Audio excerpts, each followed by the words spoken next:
It's quite an intense time for Lithuania and its military. With tensions high in the region and its location neighboring the Russian exclave of Kaliningrad, as well as Belarus, the country is building up its defenses and investing in a way that it never has before. This means big and expensive investments in military equipment, with one of the latest deals involving German-made Leopard 2 tanks. We've known about this deal for a while, but it was only made official recently on December 16th. And so, after the intro, let's look at the terms of the deal Lithuania has struck with Germany for this heavy equipment. If you're looking for a tech job in Vilnius, check out today's sponsor, Sigli. There's more info at the end of this video. So it was in Berlin on December 16th that the relatively new Lithuanian Minister of National Defense, Dovilė Šakalienė, signed an agreement confirming the purchase of Leopard 2 tanks from Germany. And now, Vilnius' mayor can truly crush illegally parked cars with a real tank. Matyt, tankas yra geriausia priemonė.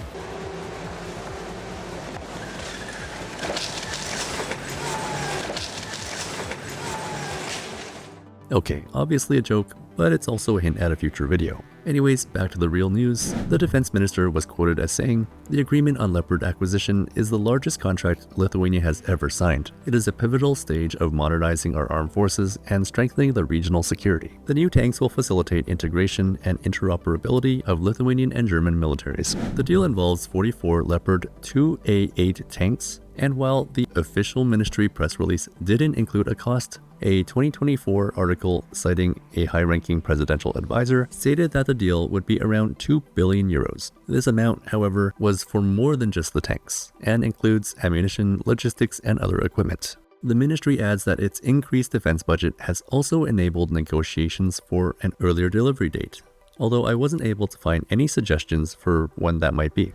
Having to choose between several options, including the American Abrams and the South Korean Black Panther, the National Defense Council concluded that the Leopard 2 tank was the most efficient selection.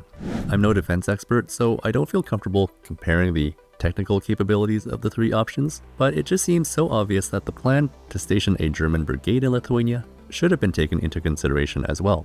That's not to say that a worse tank won, but rather interoperability with one of Lithuania's closest allies could be high on the list of factors.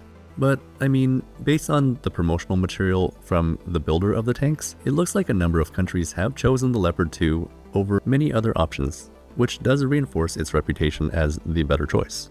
Here are just a few examples of where the German tank has come out on top. In Switzerland and Sweden, it was picked over the Abrams M1, and then in another Swedish competition, it won against the Abrams M1A2 and Leclerc. In Greece, it beat out the Abrams M1A2, Leclerc, Challenger 2, T80U, and T84. In Turkey, it beat out the Abrams M1A2, Leclerc, and T84. And then finally, in Norway, it won against the K2 Black Panther. Lithuania joins countries like Croatia, the Netherlands, Norway, and of course Germany in operating the 2A8 variant of the Leopard. For Lithuania, the tanks will go to the King Mindaugas Tank Battalion. Right now, the unit is called the King Mindaugas Hussar Battalion, but once it receives the tanks, that name will change. A July 2024 report said that this reorganization would take place in 2027, but I'm not sure if those dates have changed.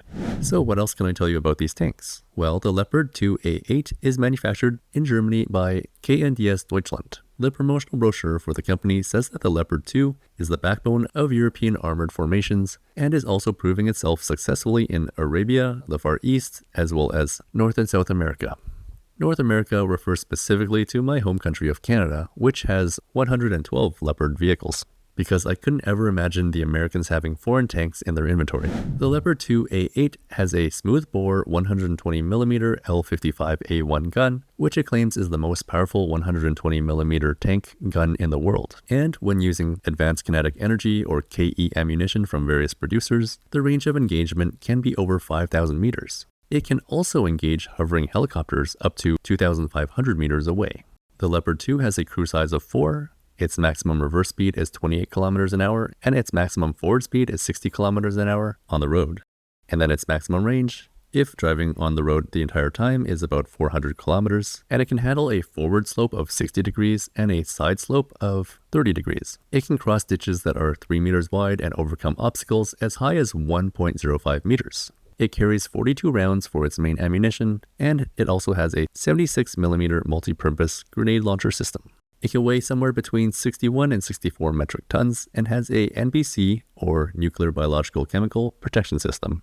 So yeah, that is some basic information on Lithuania's deal to buy German tanks and grow its military. The country is also looking at acquiring the Swedish-made CV-90 tracked infantry fighting vehicle, but I'm going to cover that in a separate video, so be sure to subscribe to find out when new videos are released.